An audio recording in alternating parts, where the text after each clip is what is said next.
Yo quiero centrar muy brevemente algunos de los principales conflictos y tensiones estructurales que se esconden detrás de esta verdadera declaración de guerra a la vida, que es el neoliberalismo en su momento actual.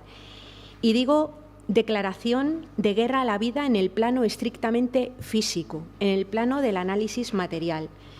Y quiero plantear algunos de estos elementos estructurales, ya os digo, de una forma muy sintética y muy breve, pero para que se tengan en cuenta, porque con frecuencia solemos escuchar bastante en los entornos de activismo, de gente de izquierdas, que vale ya de los diagnósticos y que tenemos que pasar un poco a la movilización y a las soluciones, ¿no? Yo creo que efectivamente hay que pasar a la movilización y a las soluciones, pero creo que todavía hay un terreno importante de debate en el terreno de los diagnósticos, porque desde mi punto de vista no siempre están completamente ajustados, ¿no? Cuando digo que el neoliberalismo le declara la guerra a la vida, el neoliberalismo, en realidad el capitalismo, le declara la guerra a la vida, es básicamente porque se construye de espaldas a las bases materiales que la sostienen. Y quiero centrarme, en primer lugar, en una crisis que no es una crisis añadida al resto de la crisis, sino que es, digamos, la infraestructura básica de la crisis que tenemos, que es la crisis ecológica. Pablo después hablará de energía, pero yo quiero señalar que nos encontramos en este momento con los límites físicos del planeta completamente superados. En el caso del territorio del Estado español, el verdadero déficit que tenemos es el déficit territorial y el déficit físico. Si la misma valla que se le pone a la entrada de las personas migrantes se le pusiera a la entrada de energía, a la entrada de materiales y a la salida de residuos, aquí no durábamos ni 2 meses. Ni 2 meses. Por tanto, hay un problema real de hacer reproducir la economía física, la que sirve para generar bienes y servicios que satisfacen las necesidades de las personas. Ese es el problema que tenemos más crucial. Una figura de la socialdemocracia, como era Piketty, cuando vino por aquí estuvo hablando del tema de las desigualdades, formulaba en una intervención una frase que quedó bastante desapercibida en muchos de los análisis y de las crónicas que se hicieron después. Decía: los estados se tienen que acostumbrar a vivir, los estados ricos se tienen que acostumbrar a vivir con tasas del crecimiento que oscilan entre el 1 y el 1,5%. Y añadía, y eso siempre que se descubran nuevas fuentes energéticas que puedan sostener ese crecimiento del 1%. La segunda frase entra en el terreno de los deseos, entra en el terreno de los sueños, porque no hay nuevas fuentes energéticas, hay las que hay. Y, por tanto, la posibilidad de generar crecimiento económico bajo las mismas lógicas que lo ha generado el capitalismo durante las últimas décadas es físicamente inviable. Por eso la socialdemocracia tiene un problema estructural grave, y es que la socialdemocracia se construye durante los 30 gloriosos bajo la premisa de repartir los excedentes del crecimiento económico. ¿Qué pasa cuando no hay crecimiento económico? Que ya lo que hay que repartir es la propia producción primaria, y eso significa meterle mano directamente a la propiedad. Por eso nos encontramos en un modelo de auténtica guerra contra la vida, ¿no? Pero, en segundo lugar, no solamente tenemos una profundísima crisis ecológica, sino que tenemos también una crisis intensa y profunda que tiene que ver con la reproducción social de la vida. No es casual que se incremente la violencia machista y los asesinatos de mujeres. No es casual que estemos asistiendo a un aumento de los discursos desde personas de la patronal, pero desde muchos otros ámbitos, que cuestionan el papel de las mujeres en el espacio del trabajo o en el espacio público. Es que tenemos una profunda crisis de reproducción social. La socialdemocracia y, en general, en las sociedades patriarcales, una necesidad básica, como es el cuidado de la vida vulnerable, ha estado históricamente relegada al ámbito de los hogares y ha sido sostenida históricamente, prácticamente en todas las épocas y en todos los lugares, por el trabajo no libre y gratuito que fundamentalmente mujeres realizan en el espacio doméstico. decir, la vida humana, individual, no es una certeza, es una posibilidad. Y lo que hace esa vida posible, una vida real, es que haya un intercambio con la naturaleza que nos proporcione lo que necesitamos para satisfacer necesidades y un tipo de sociedad en el que estén garantizados los cuidados a los cuerpos vulnerables, sobre todo en los momentos en los que la vida humana es más vulnerable, como es la primera infancia, como es el momento de la vejez, como es toda la vida en el caso de las personas con diversidad funcional o como es los momentos de enfermedad en cualquiera de nosotros y nosotras. Eso es una cantidad ingente de horas de trabajo.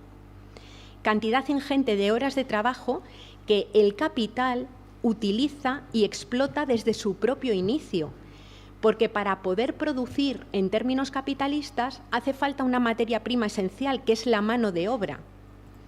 Y la producción de la mano de obra, bajo la lógica del capital, no se podría pagar jamás.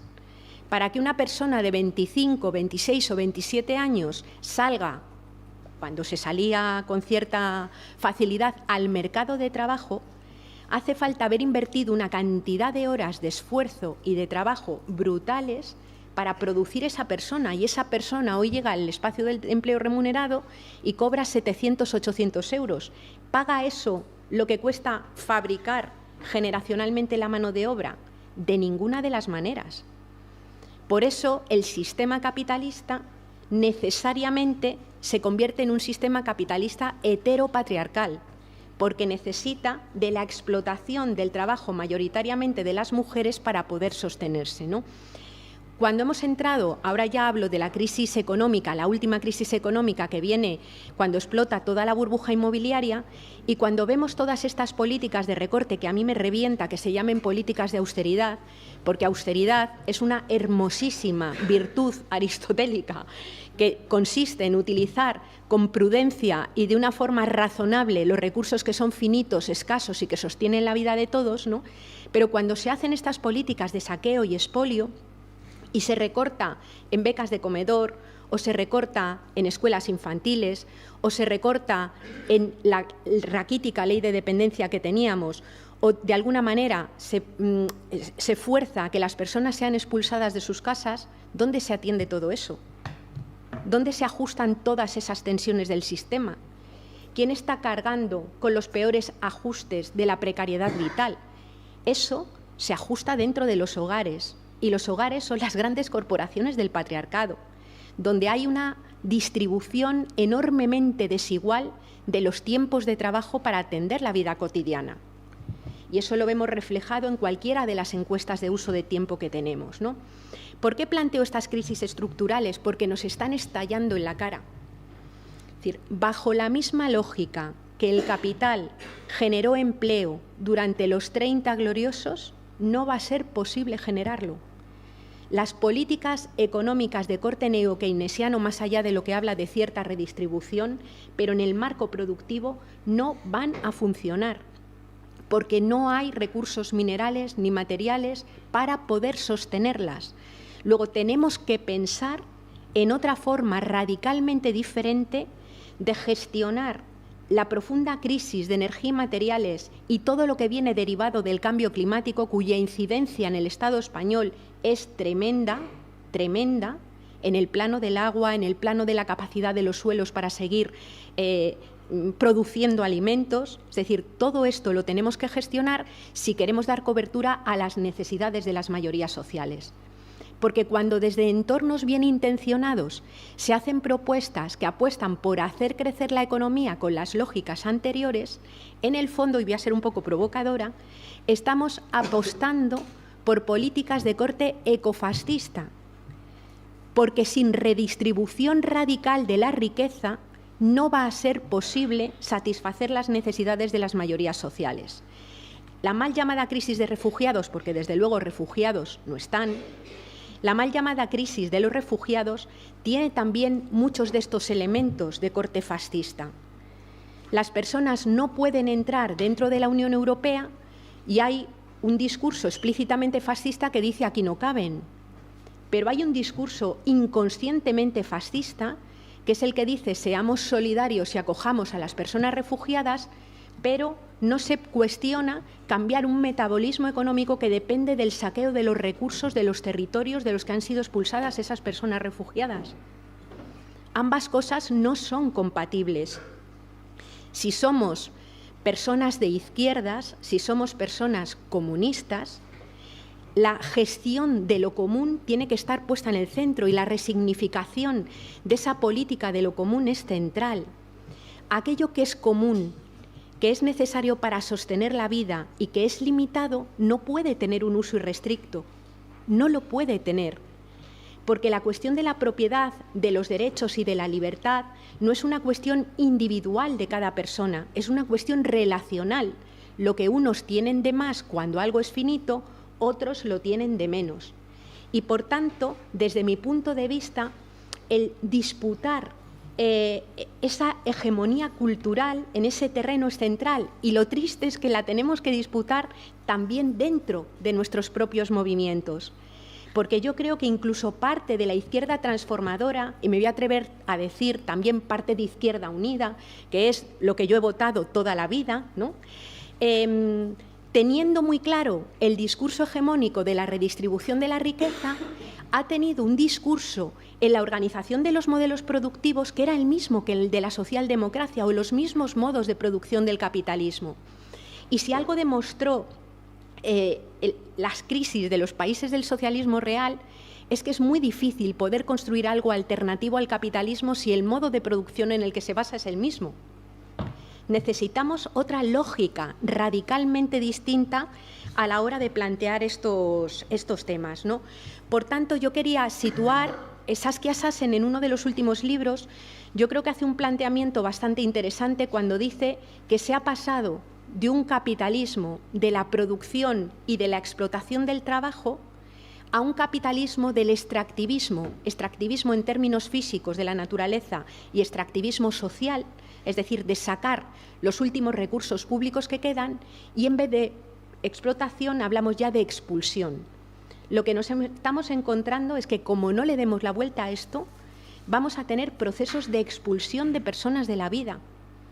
Es decir, la única forma de generar vida segura para la humanidad es no superar un techo ecológico que ya está pulverizado y tener un suelo mínimo de necesidades cubiertas, necesidades por debajo de las cuales no se pueden vivir vidas decentes. Entre ese suelo mínimo de necesidades y ese techo ecológico es donde podemos construir vida segura.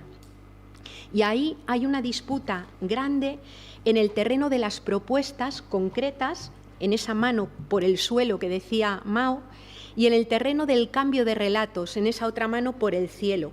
Ambas son necesarias, ¿no? Tenemos que disputar en el terreno de lo concreto, en el terreno de las propuestas concretas de transiciones socioecológicas. Yo recomendaría, es un poco pretenciosillo, pero acabamos de sacar un libro que se llama La Gran Encrucijada, que está colgado en Internet, que lo tenéis ahí, y se hacen propuestas en muchos ámbitos y a diferentes escalas, y no me voy a centrar ahora en ellas, pero en el terreno del relato tenemos una discusión impresionante, ¿no? El comunismo o la izquierda comunista tiene un relato ahora mismo social que mucha gente considera como viejuno, como antiguo, como trasnochado, y hay que resignificarlo porque es más necesario que nunca. La ética de lo común es absolutamente necesaria. Es el relato que puede prender, que puede enganchar a un montón de gente si somos capaces de contarlo de una manera que sea entendido y que genere ilusión. Porque además yo creo que participando en las iniciativas de corte autoorganizado, que junto con la movilización son esenciales, porque ahí experimentamos el éxito y experimentamos la forma de que es posible hacer cosas de otra manera. Y el terreno de la movilización podemos construir un relato que realmente engancha a las personas, ¿no?